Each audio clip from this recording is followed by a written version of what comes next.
আচ্ছা, আসসালামু আলাইকুম। আমি তোমাদের ঋতু ভাইয়া। তা আজকে থেকে আমাদের কেমিস্ট্রি যে চ্যাপ্টারগুলো সেগুলো আমরা পেপার ওয়াইজ চ্যাপ্টার ওয়াইজ তোমাদের মেডিকেল এডমিশন পরীক্ষা অনুযায়ী দাগায় দেওয়ার চেষ্টা করব এবং পড়ায় দেওয়ার চেষ্টা করব। তোমাদের অনেকেই একাডেমিক চাপের কারণে প্রাইভেটগুলোতে এই বইটা পড়ার সুযোগ পাও না। এই কারণে তোমাদের এই বই নিয়ে অনেক বই ভীতি তৈরি হয়েছে, যার ফলে তোমরা দেখা যাচ্ছে যে যখন বইটা পড়তে চাচ্ছ কিন্তু পড়তে গিয়ে অনেক বেশি বাধার সম্মুখীন হচ্ছ। কোন লাইনগুলো পড়বা, কোন লাইনগুলো পড়বা না, কীভাবে কেমিস্ট্রি বইটা অ্যাডমিশনের জন্য পড়তে হয়, এই একাডেমিক এইচএসসি লাইফ চলাকালীন সময়ে তুমি কিভাবে পড়াগুলোকে অ্যাডমিশনের অনুযায়ী গুছায় নিবা, সেই জিনিসটাই আজকে আমরা এখান থেকে এই ক্লাসগুলো থেকে আসলে শিখবো। হ্যাঁ, তা তোমাদের যে সাপোর্টটা দরকার, যে ভাইয়া বই পারি না, বই কীভাবে কেমিস্ট্রি পড়তে হয়, ফিজিক্স কীভাবে পড়তে হয়, সেই জিনিসগুলো তোমাদের অনেক ল্যাক আছে। তো সেই জায়গাগুলোর থেকে কাজ করার উদ্দেশ্যে আমাদের এই আজকের ক্লাসগুলো। সবাইকে ক্লাসে স্বাগতম। সবাই বই এবং হাইলাইটার নিয়ে বসে যাও, কলম নিয়ে বসে যাও। আমরা প্রতিদিন অল্প অল্প করে প্রত্যেকটা চ্যাপ্টার এরকম করে শেষ করব ইনশাল্লাহ। এবং আজকে আমাদের কেমিস্ট্রি সেকেন্ড পেপার প্রথম অধ্যায় পরিবেশ রসায়ন, সেটার আজকে ফার্স্ট ক্লাসটা আমি নিব। আমি তোমাদের ঋতু ভাইয়া, Rangpur medical college final year. তোমরা অনেকেই চিনো, যারা চিনো না তাদের জন্য পরিচয়টা দিয়ে নিলাম। আচ্ছা, আর এই পড়াটা কিন্তু তোমরা এইচএসসি যারা 25 ব্যাচ আসলো তা স্পেশালি তাদের জন্য, কিন্তু অন্যান্য ব্যাচের শিক্ষার্থীরাও এই জিনিসটা ফলো করতে পারবা। স্পেশালি এসএসসি 25 এবং 26 যারা আসো, তোমরা যখনই যে চ্যাপ্টারগুলো পড়বা, তোমরা আমার এই ক্লাসগুলো থেকে পার্ট বাই পার্ট সেই চ্যাপ্টারের বইটা সুন্দর করে দাগায় নিয়ে বুঝায় নিতে পারো এই ক্লাস থেকে। আচ্ছা, ঠিক আছে, তাহলে আমরা শুরু করি। তোমরা দেখতে পাচ্ছ যে ক্লাসের উপরে আমরা পরিবেশ রসায়ন চ্যাপ্টারে 2টা কালার দিছি এখানে। হ্যাঁ, 2টা কালার এখানে দেওয়া আছে। আচ্ছা, তোমরা দেখতে পাচ্ছ একটা হচ্ছে বলতে পারো নিয়ন কালার, আর একটা হচ্ছে গোলাপি কালার। এই 2টা কালারের আসলে তাৎপর্য এরকম যে নিয়ন কালারগুলো হচ্ছে ইম্পর্টেন্ট, আর যেগুলো আমরা গোলাপি কালার করে দিছি সেগুলো নতুন অ্যাড করা হয়েছে। যেহেতু দীর্ঘদিন ধরে আমি মেডিকেল এডমিশন পড়াচ্ছি, কাজে কোন লাইনগুলো আসলে নতুন সংযোজন হয়েছে সেটা সম্বন্ধে আমি অবগত। আচ্ছা, আসো আমরা শুরু করি। তাহলে দেখো, পরিবেশ রসায়ন চ্যাপ্টারে প্রথমে আমাদেরকে ভূমিকায় যে কথাগুলো বলছে সেগুলোর মধ্যে ইম্পর্টেন্ট হচ্ছে যে বায়ুমণ্ডলের উচ্চতা। তা বায়ুমণ্ডলের উচ্চতা হচ্ছে 500 কিলোমিটার। কত? 500 কিলোমিটার। এই ইনফরমেশনটা আমাদেরকে জানতে হবে। বায়ুমণ্ডলের মূল উপাদান কয়টি? বায়ুমণ্ডলের মূল উপাদান হচ্ছে 2টি। একটা হচ্ছে নাইট্রোজেন গ্যাস, যেটার পরিমাণ হচ্ছে 78.09%, আর হচ্ছে অক্সিজেন হচ্ছে সেকেন্ড, যেটার পরিমাণ হচ্ছে 20.95%, কোনো কোনো জায়গায় 21%ও থাকতে পারে। আচ্ছা, তোমরা অনেকে টেনশন করতে পারো যে ভাইয়া এই যে পিডিএফটা আপনি পড়াচ্ছেন সেটা কিভাবে পাবো? আমাদের প্রতিটা লেকচার ভিডিওর সাথে সাথে এই পিডিএফগুলো আলাদা করে গ্রুপে প্রোভাইড করা হবে। নিজেরা গ্রুপে যুক্ত হও, নিজেরা বন্ধুদেরকে যুক্ত করো। তাহলে এখান থেকে এতটুকু জানলেই আমাদের হবে। এরপরে চলে আসো হচ্ছে নেক্সট স্লাইডে। দেখো, তো সেখানে আমরা পড়তে যাচ্ছি হচ্ছে বায়ুমণ্ডলের গঠন উপাদান। বায়ুমণ্ডলের গঠন উপাদানে আবার ওই একই কথায় আসতেছে প্রথমে, যে বায়ুমণ্ডলের উচ্চতা 500 কিলোমিটার থেকে তারও বেশি পর্যন্ত বায়ুমণ্ডল বিস্তৃত থাকে, যেখানে প্রধান গ্যাস হচ্ছে তোমরা দেখতে পাচ্ছ নাইট্রোজেন, এবং অক্সিজেন হচ্ছে দ্বিতীয় প্রধান গ্যাস, এবং তৃতীয় প্রধান গ্যাস আসলে কার্বন ডাইঅক্সাইডের পরিমাণটা এখানে বলছে 0.33%, কিন্তু কার্বন ডাইঅক্সাইড কিন্তু প্রধান না। আমরা একটু পরে একটা বক্স পড়বো, সেখানে আমরা দেখবো যে আসলে অক্সিজেন এবং নাইট্রোজেন এবং অক্সিজেনের পরে তৃতীয় প্রধান গ্যাস হচ্ছে বেসিক্যালি আর্গন, যেটা থাকে 0.93%। একটু পরে একটা বক্সে লেখা আসবে।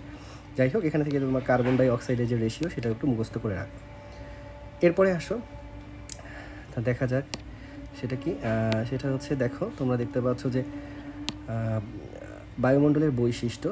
এইখানে দেখো, বায়ুমণ্ডলের বৈশিষ্ট্যের মধ্যে লেখা আছে যে আমাদের বায়ুমণ্ডলের যে, চিন্তা করো, আমাদের বায়ুমণ্ডলে বিভিন্ন ধরনের গ্যাস আছে, বিভিন্ন ধরনের ডাস্ট পার্টিকেল আছে, এগুলো সব মিলে একটা ওজন ক্রিয়েট করে বা একটা ভর ক্রিয়েট করে। সেই ভরটা কত? 5 × 10⁻18 কেজি।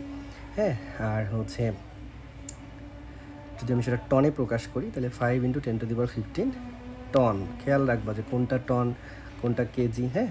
আচ্ছা, তা এরপরে আসো, এই যে বিশাল একটা ভর, এটা তো নিশ্চয়ই পৃথিবীর যে ক্ষেত্রফল সেটার উপরে একটা চাপ প্রয়োগ করতেছে, তাই না? তাহলে দেখো বায়ুমণ্ডল পৃথিবীর প্রতি ইঞ্চিতে চাপ দিচ্ছে হচ্ছে 14.7 পাউন্ড। তার মানে এটা আমরা ফুট পাউন্ডাল এককে নিচ্ছি আসলে। ওই যে আমরা বলি না সিজিএস একক, সেই সিজিএস এককে নেওয়া হয়েছে। যাই হোক, তাহলে হচ্ছে প্রতি ইঞ্চিতে কত, প্রতি বর্গ ইঞ্চিতে হচ্ছে 14.7 পাউন্ড। আর যদি বলে বর্গ সেন্টিমিটার তখন হবে হচ্ছে 1.133 কেজি। তাহলে এটা খেয়াল রাখবা যে বর্গ ইঞ্চিতে কত আর বর্গ সেন্টিমিটারে কত। আচ্ছা, এরপরে আসে হচ্ছে বায়ুর চাপ। বায়ুর চাপটা সাধারণত আমরা সমুদ্র সমতল থেকে মেপে থাকি, হ্যাঁ। তা সমুদ্র সমতলে বায়ুমণ্ডলের চাপ হচ্ছে 760 মিলিমিটার অফ মার্কারি, যেটাকে আমরা চাইলে 1 অ্যাটমসফিয়ারও বলতে পারি। অনেকে ভুলে 1 অ্যাটম বলো, অ্যাটম কিন্তু না, অ্যাটমসফিয়ার, হ্যাঁ। তো চিন্তা করো, তুমি সমুদ্র সমতল থেকে অর্থাৎ ভূমি থেকে যত উপরের দিকে উঠতে থাকবা তত কিন্তু চাপটা কমতে থাকবে। তাহলে দেখো, মাত্র 15 কিলোমিটার উপরে যাওয়ার পরে কিন্তু চাপটা হয়ে যায় 100 millimetre of mercury. 760 millimetre of mercury থেকে কমে কত হয়ে যায়, 1 মিলিমিটার অফ মার্কারি।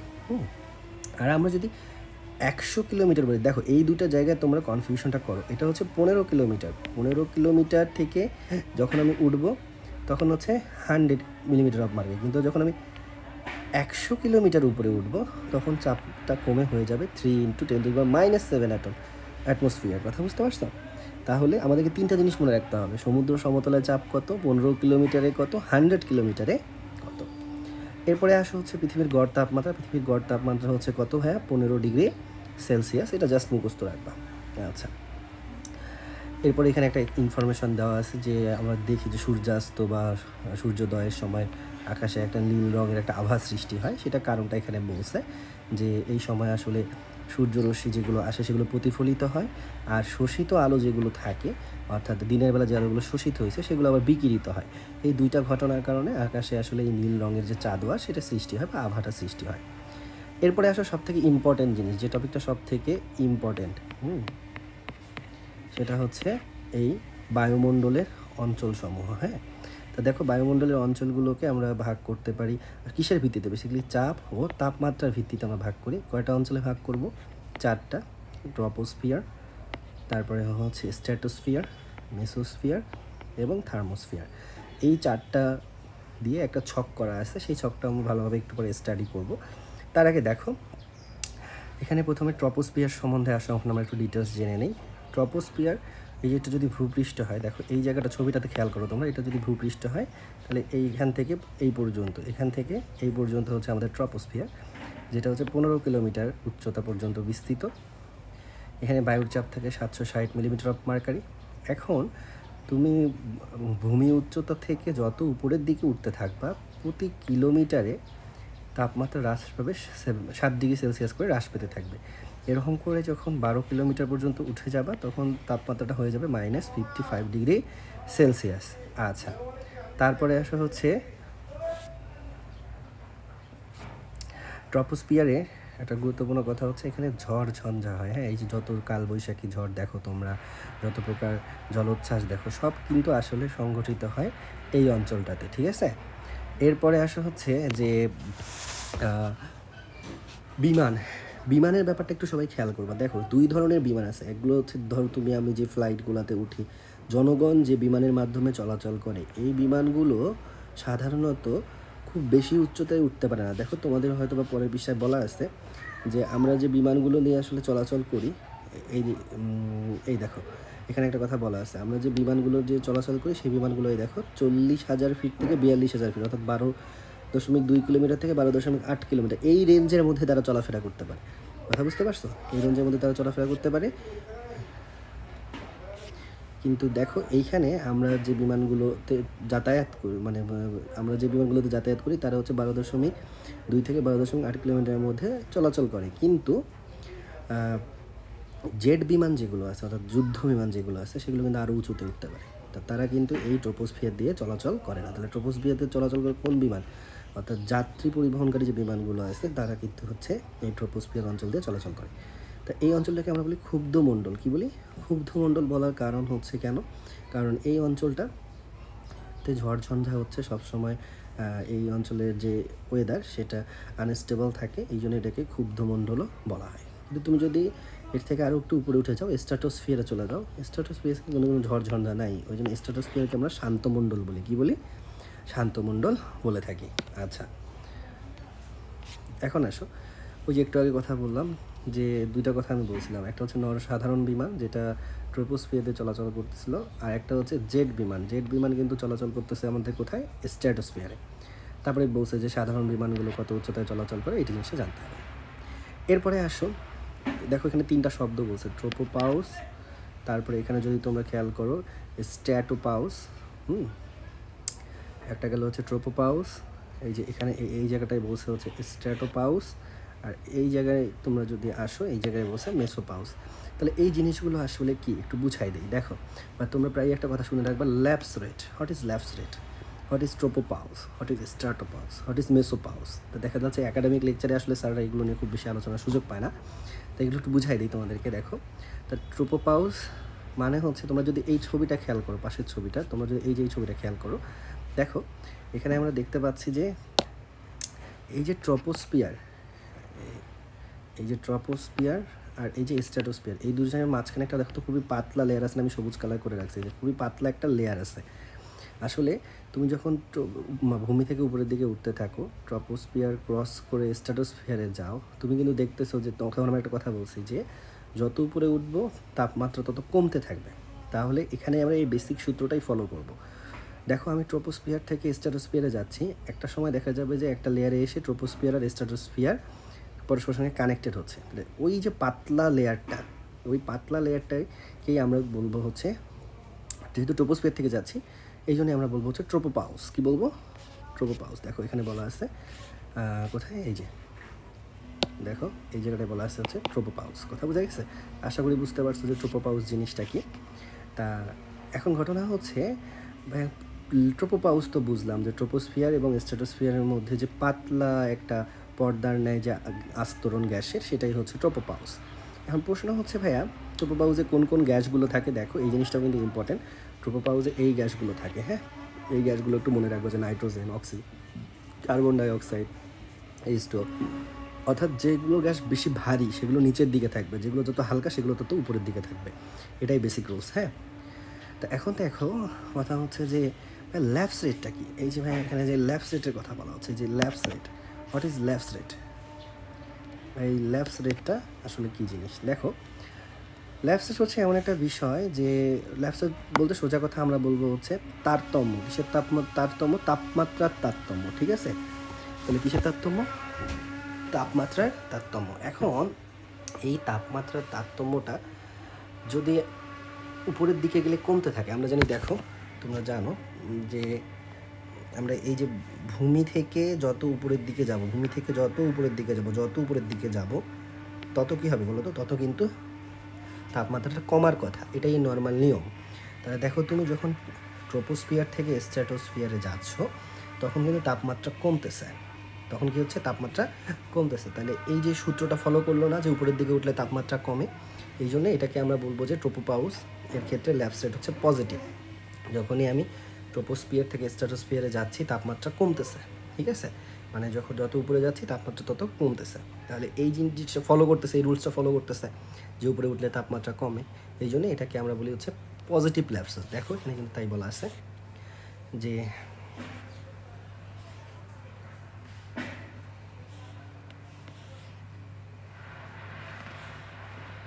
এই যে, তা তোমরা যদি দেখো এখানে তাহলে খেয়াল করবা যে ট্রোপোস্ফিয়ারের যে তাপমাত্রা সেটা ক্রমাগত হ্রাস পায়, অর্থাৎ ট্রোপোস্ফিয়ার থেকে তুমি যত উপরের দিকে উঠবা তাপমাত্রা তত হ্রাস পাবে, তখন সেটাকে আমরা বলবো পজিটিভ ল্যাপস রেট। কী বলবো? পজিটিভ ল্যাপস রেট বলবো। আশা করি তোমরা ব্যাপারটা বুঝতে পারছো। তার মানে ল্যাপস রেট মানে হচ্ছে, ল্যাপস রেটের একটা মৌলিক সূত্র আছে যে উপরের দিকে উঠলে তাপমাত্রা কমে, যদি এটা মেনে চলে তাহলে পজিটিভ। আর যদি উপরের দিকে উঠতেছে কিন্তু তাপমাত্রা বাড়তেছে, তাহলে ওটাকে আমরা তখন বলি নেগেটিভ ল্যাপস রেট। একটু পরে দেখবা যে, দেখো এই যে স্ট্র্যাটোপাউস, স্ট্র্যাটোপাউসে কী হয়? স্ট্র্যাটোপাউস লেয়ারটা কোথায় আছে দেখো, তোমাদেরকে একটু দেখাই দিই। তোমরা এই যে এখানে দেখতে পাচ্ছ, এই দেখো যে এই কালারটা আমি গোলাপি কালার করছি, এই দেখো এই যে লেয়ারটা আমি গোলাপি কালার করছি, এটা হচ্ছে কিন্তু স্ট্র্যাটোস্ফিয়ার আর মেসোস্ফিয়ারের মাঝখানে এটা একটা মোটা লেয়ার হয়, হ্যাঁ। তা এই লেয়ারটা মোটা হওয়ার কারণে দেখো এখানে যখন তুমি স্ট্র্যাটোস্ফিয়ার ক্রস করে যে মেসোস্ফিয়ারের দিকে যাবা, তখন যে ঘটনাটা ঘটবে যে এখানে আসলে তাপমাত্রাটা কী হবে বলো তো, এইখানে তাপমাত্রাটা কমার বদলে বাড়তে থাকবে। ল্যাবস্টেটের নিয়ম হচ্ছে উপরের দিকে গেলে তাপমাত্রা কমার কথা, কিন্তু সে কি সেটা মানতেছে না। তাহলে ল্যাবস্টেটের নিয়ম অনুসারে এটা কিন্তু নেগেটিভ হয়ে যাচ্ছে। ঠিক আছে, এই জন্য ট্রোপোস্ফিয়ার আর মেসোস্ফিয়ারের মাঝখানে যে লেয়ারটা, এই যে মোটা গোলাপি যে লেয়ারটা তুমি দেখতে পাচ্ছ, এই মোটা লেয়ারটাকে আমরা বলতেছি হচ্ছে স্ট্র্যাটোপাউস। আর এই স্ট্র্যাটোপাউসে আমরা ল্যাবস্টেট পাচ্ছি নেগেটিভ। কী পাচ্ছি? নেগেটিভ। ল্যাবস্টেট কী পাচ্ছি? নেগেটিভ। দেখো তোমরা খেয়াল করো যে এখানে বলা হচ্ছে যে হয়ে গেল এই যে স্ট্র্যাটোপাউস, এই যে স্ট্র্যাটোপাউস,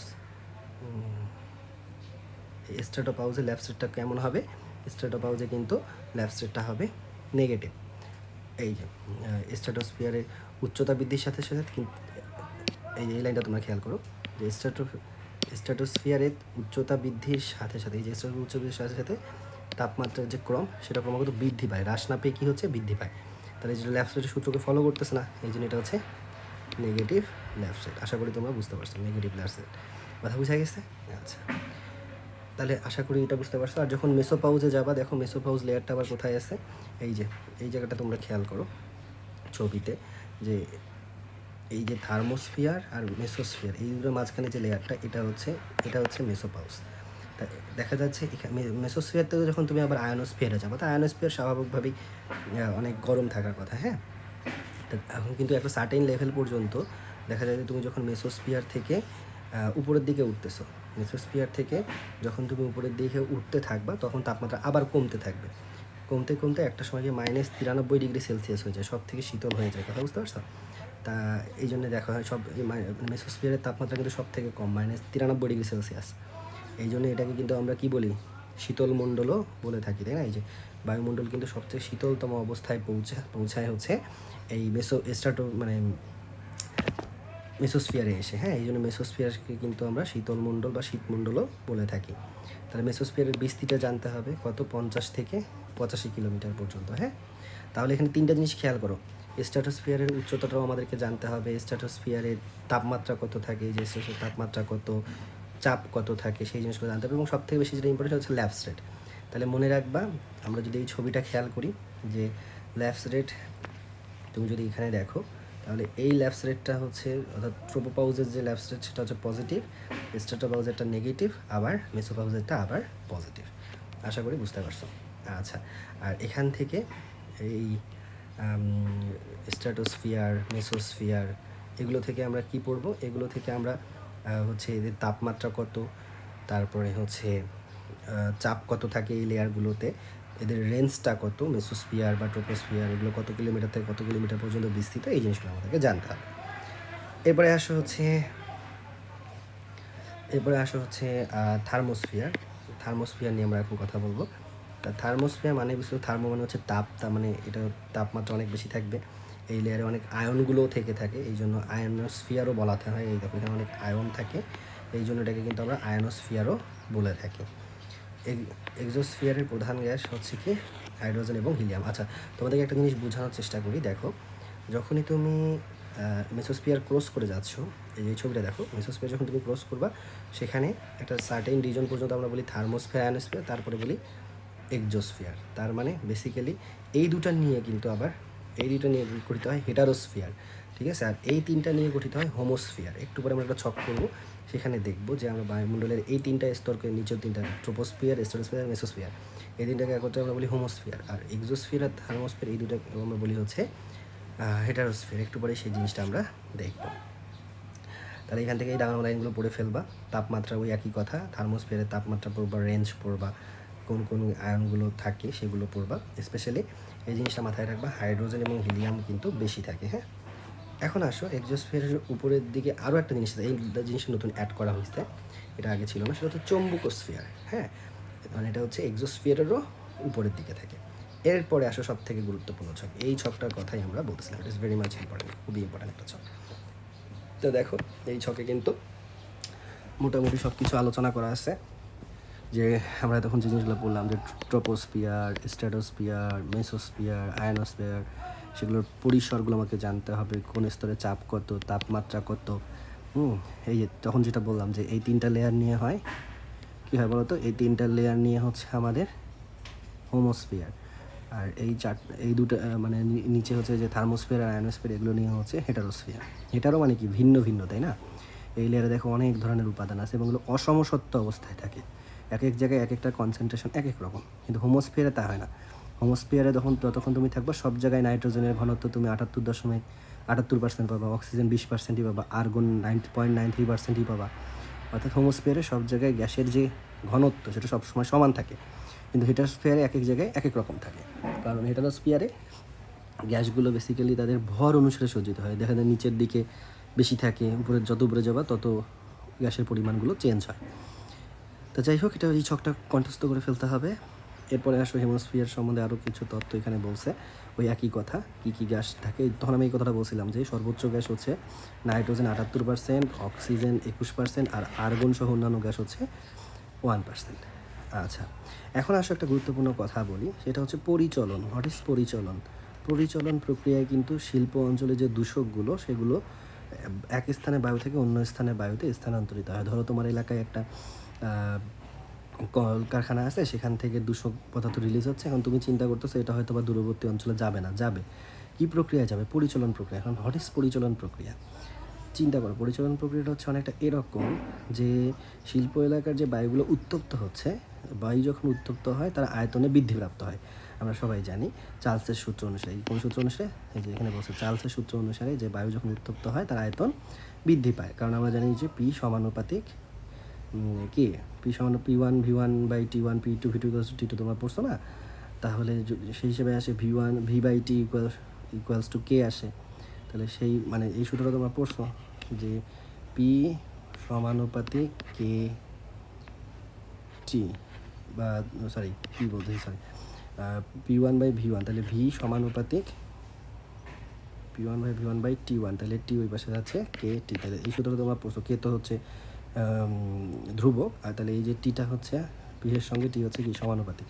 তাহলে এখান থেকে আমরা বলতে পারি বায়ু যত উত্তপ্ত হবে, হ্যাঁ, যত উত্তপ্ত হবে আয়তন তত বাড়বে। এখন বায়ুর আয়তন যখন বেড়ে যায় তখন সেটা হালকা হয়ে যায়, তখন সেটা উপরের দিকে ওঠে, কিন্তু উপরের দিকের বায়ুগুলো কিন্তু শীতল, নিচের দিকে বায়ুগুলো গরম এবং হচ্ছে হালকা, কিন্তু উপরের দিকের যে বায়ুগুলো আছে সেগুলো মানে বায়ুমণ্ডলের উপরের দিকে যে বায়ুগুলো আছে সেগুলো কিন্তু শীতল, হ্যাঁ, এবং ভারী।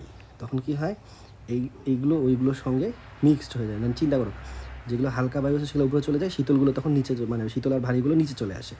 শীতল আর ভারীগুলো যখন নিচে চলে আসে তখন মনে করো সেগুলো এসে আবার উত্তপ্ত হওয়া শুরু করে, আবার যখন তারা উত্তপ্ত হবে তখন তারা আবার উপরের দিকে উঠে যাবে। এইটাকে বলা হয় পরিচলন প্রক্রিয়া। মানে সোজা কথা হচ্ছে ভারী বায়ু যেগুলো আছে, ভারী এবং শীতল বায়ুটা মনে করো হচ্ছে রিপ্লেসড হয়ে যায় কি দিয়ে? হালকা এবং উত্তপ্ত বায়ু দিয়ে।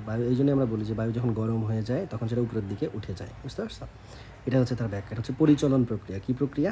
পরিচলন প্রক্রিয়া, অনেক সময় আসতে পারে। আচ্ছা, এবার আসো হেটারোস্ফিয়ার। তখন আমি একটা কথা বলছিলাম যে হেটারোস্ফিয়ারে আসলে সাধারণত যে অসমসত্ব মিশ্রণ, এখানে আমাদের ঢেকে গেছে, অসমসত্ব মিশ্রণের গ্যাসগুলো থাকে। এখানে কোনো তাপীয় পরিবহন ঘটে না, কারণ এখানে তাপের পরিমাণটা অনেক বেশি থাকে, সব জায়গাতেই তাপের মানে তাপমাত্রা এতটাই বেশি থাকে, এখানে যে তাপ শক্তির পরিবহন ঘটে না। আচ্ছা, আর আয়নোস্ফিয়ারে কী ঘটনা ঘটে? দেখো, এই যে আয়নোস্ফিয়ারে দুইটা গুরুত্বপূর্ণ ঘটনা ঘটে, একটা হচ্ছে আলোক বিয়োজন আর একটা হচ্ছে আলোক আয়নীকরণ। ঠিক আছে, এই দুটা ঘটনা ঘটে হচ্ছে আয়নোস্ফিয়ারে। তা আয়নোস্ফিয়ারে আমরা আরেকটা গুরুত্বপূর্ণ ঘটনা পাই, সেটা হচ্ছে অক্সিজেনের পরমাণুকরণ। এটা অনেক সময় পরীক্ষাতে আসে যে অক্সিজেনের পরমাণুকরণ ঘটে কোথায়? আয়নোস্ফিয়ারে। কয়টা ধাপের মাধ্যমে? 4টা ধাপের মাধ্যমে। এই ধাপগুলো যদি খেয়াল করো, দেখো প্রথমে নাইট্রোজেন, হ্যাঁ, কি হচ্ছে নাইট্রোজেন আয়ন এবং ইলেকট্রন ছেড়ে দিচ্ছে, এই ইলেকট্রনটা আবার পরবর্তীতে অন্য কোনো নাইট্রোজেনের সাথে যুক্ত হয়ে নাইট্রোজেন মৌল তৈরি করতেছে, দেন দুইটা নাইট্রোজেন মিলে নাইট্রোজেন আবার কী করতেছে? অক্সিজেনের সঙ্গে যুক্ত হয়ে নাইট্রিক অক্সাইড, সে আবার আরেকটা অক্সিজেনের সঙ্গে যুক্ত হচ্ছে। ঠিক আছে, মানে তারপরে হচ্ছে আবার কি হচ্ছে, দেখো এখানে দুইটা অক্সিজেন ছিল, একটা নাইট্রোজেনের সঙ্গে যুক্ত হলো আর একটা বাকি থেকে গেল। যেটা বাকি থেকে গেল, এখন এই যে NO, এটার সঙ্গে আবার আরেকটা নাইট্রোজেন যুক্ত হবে, কিন্তু সে যুক্ত হওয়ার সময় কাকে রিপ্লেস করে দিবে?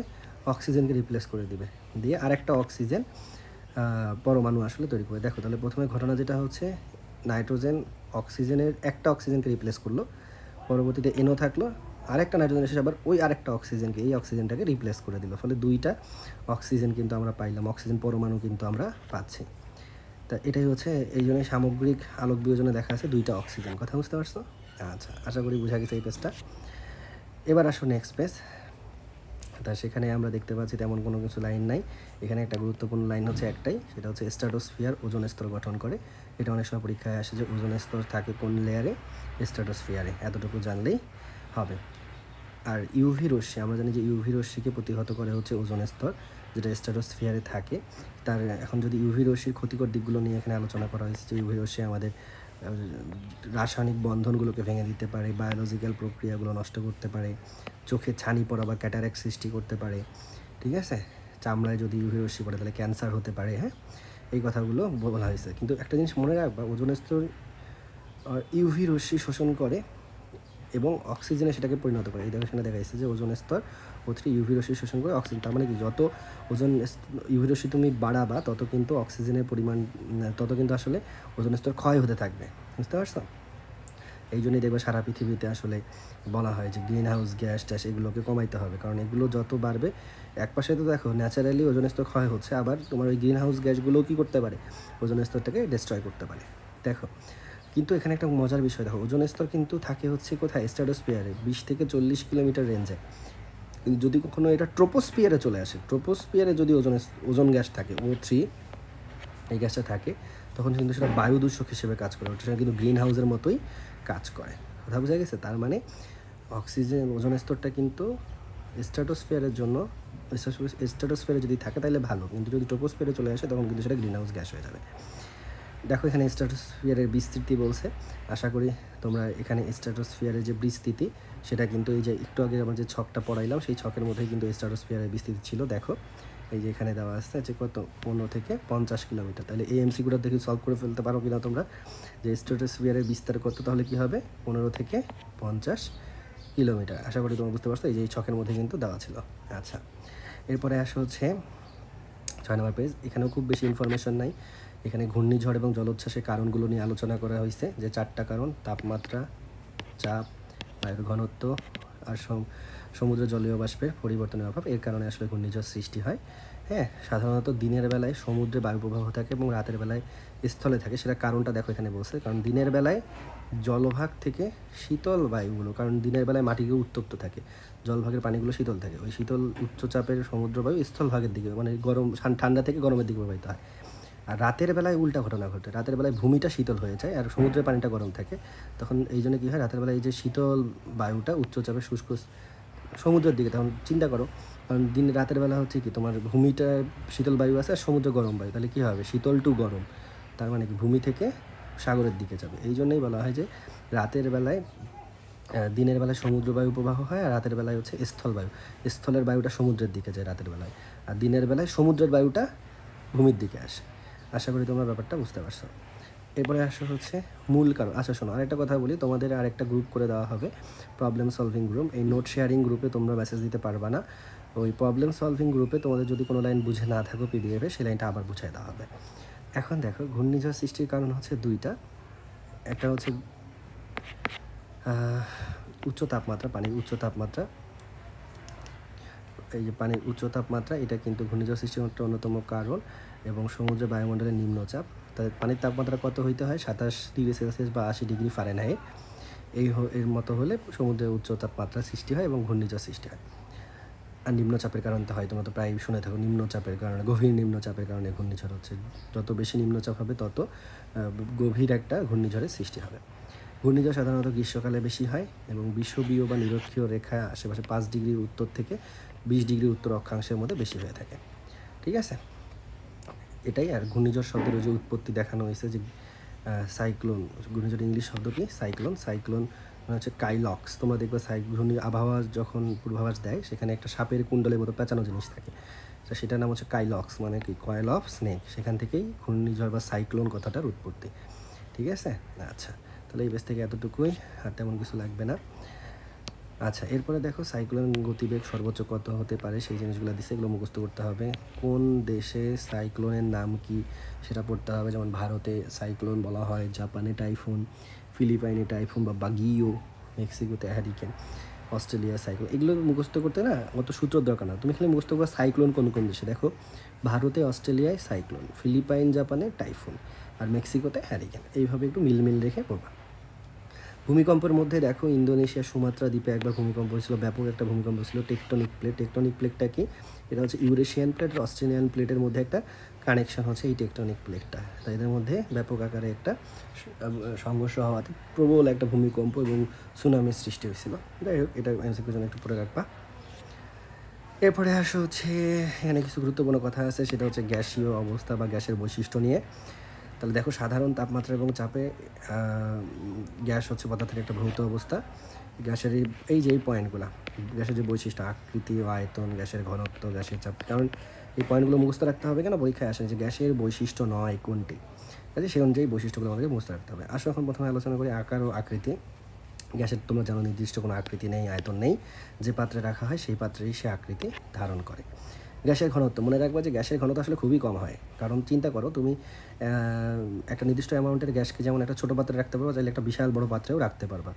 গ্যাসের মধ্যে মানে গ্যাসের যে কণাগুলো আছে তাগুলোর মধ্যে আসলে আন্তঃআণবিক যে ফাঁকা স্থান সেটা অনেক বেশি হয়।